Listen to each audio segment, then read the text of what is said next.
Plutôt oui. Oui, effectivement, parce que je trouve que c'est quand même un métier exigeant. Il faut travailler avec des êtres humains. Donc nous, en l'occurrence, c'est des enfants qui peuvent avoir des troubles particuliers et c'est pas toujours évident. Il peut y avoir de la violence. Oui, et puis on peut faire face à des difficultés sociales aussi. C'est ça. Donc, on reste sur le oui. Plutôt oui. Bah, oui et non. Oui, c'est ça. Parce que nous, par exemple, chez nous, en IME, on a quasiment les vacances scolaires. Donc, c'est ce que je dis en général aux gens, sauf qu'on a toujours une semaine de moins à chaque fois. À peu près la moitié des vacances scolaires, Kevin. Tu as raison. C'est ça. Par contre, dans le secteur adulte, il peut arriver qu'ils aient moins de vacances. Dans les foyers, par exemple, c'est vrai que les professionnels peuvent avoir moins de vacances. Voilà, parce que c'est des structures qui ne sont jamais fermées. C'est ça. Eh bien, je dirais oui. Tout à fait. Le travail en équipe est essentiel. Nous, par exemple, à l'IME, on travaille en équipe pluridisciplinaire. Ça veut dire qu'il y a plein de métiers différents. Nous, les éducateurs, on travaille avec des psychologues, des orthophonistes, psychomotriciens, des infirmiers.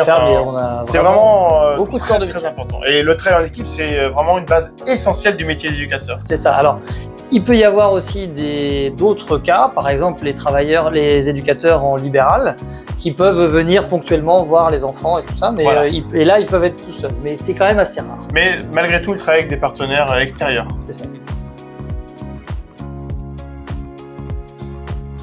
Eh bien moi je dirais non.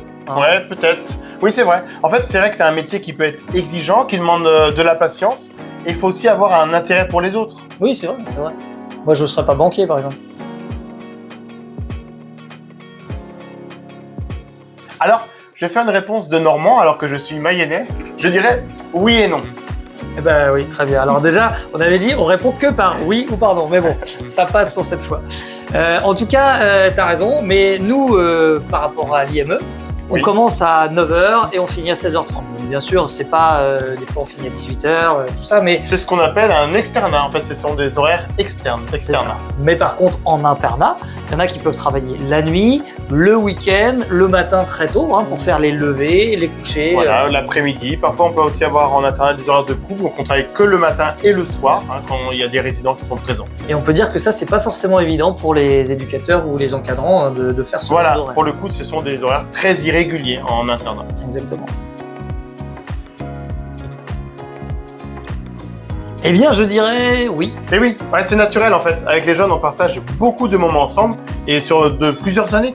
Donc c'est vrai qu'il y a un lien qui se crée et effectivement, mais en tant que professionnel, on doit se garder une certaine distance. Oui, c'est vrai, mais c'est des jeunes qu'on voit tous les jours, dans leur bon côté, dans leur mauvais côté, leur bon jour ou mauvais jour. Oui, voilà. Et forcément, on est obligé de... Il y a un lien qui est créé, mais notre métier, l'exigence de notre métier, c'est de créer une distance, car on n'est qu'une étape dans la vie du jeune. C'est ça. Bah non.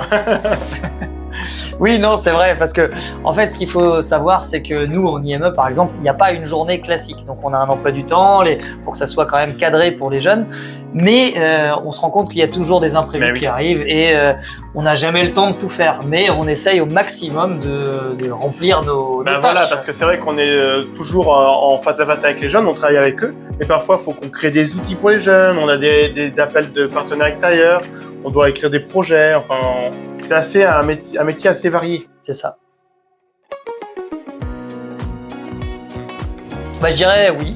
Mais oui, le travail avec les familles est essentiel. C'est un partenariat indispensable pour avancer ensemble, travailler avec le jeune évidemment, car faut pas oublier que la famille, c'est l'experte du jeune. Oui, c'est ça. Et par exemple, juste pour donner un exemple personnel, en fait, si on essaye d'apprendre aux jeunes à parler en makaton, à communiquer en makaton, et qu'on parle en makaton à l'IME, si à la maison, il n'y a pas du tout de lien et ils ne parlent pas en makaton, les progrès seront nettement moins efficaces que si tout le monde va dans le même sens. Voilà. Pour la cohérence du projet, il faut qu'on travaille tous ensemble. Eh bien, personnellement, non. Moi non plus, mais c'est vrai que c'est pas toujours évident. Je connais des gens qui ont vu des choses, qui ont subi des violences ou qu'on est quand même avec des jeunes qui ont des histoires de vie, des histoires de vie très compliquées aussi. Il faut pouvoir les absorber et prendre cette distance nécessaire. Et c'est pas toujours évident. Mais en tout cas, nous, on reste. Heureusement qu'il y a énormément de plaisir dans notre travail. C'est ça. Un grand oui, Kevin. Oui, effectivement, parce que c'est vrai que si vous aimez comment aller vers les autres, accompagner les personnes en situation de handicap, il faut dire quand même que c'est quand même un métier de militant. Il faut, Mais oui, faut oui, pouvoir vouloir se battre pour avoir plus de droits pour les personnes en situation de handicap. Et puis on a la chance de pouvoir exercer l'ensemble de notre créativité. C'est un métier où il faut être très créatif. Et aussi, un autre point, c'est qu'on est tourné vers l'extérieur. Donc on sort beaucoup de l'établissement. Il faut être à l'écoute aussi. Il faut être à l'écoute. Voilà. Donc en fait, c'est un métier qui a plein d'avantages. Engagez-vous. Et bien voilà, c'était un petit peu nos réponses aux 10 questions. Ce qu'on peut dire, c'est que c'est pas si simple de répondre seulement par oui ou non. Hein. Oui, c'est clair. Donc c'est pour ça qu'on a essayé un petit peu de répondre à côté. En tout cas, si vous avez d'autres questions, parce que là, il faut savoir que c'est des questions que vous nous avez envoyées. Voilà, oui. Donc si vous avez d'autres questions, eh ben, on pourra faire un petit peu ce mode de vidéo. Oui, voilà, tout simplement avec nos mots et nos ressentis. C'est ça. Et puis bah, nous, ça nous plaît de parler de notre quotidien. Donc Oui. n'hésitez pas. En tout cas, si cette vidéo vous a plu, il ne faut pas hésiter non plus à vous abonner. À activer la cloche. Oui, ou mettre un pouce. Oui. Et les commentaires. Et les commentaires, parce que c'est vraiment ça fait avancer un peu le projet Educatos. Complètement. Merci. Au revoir Kevin. Au revoir Manuel. À bientôt sur Educatos.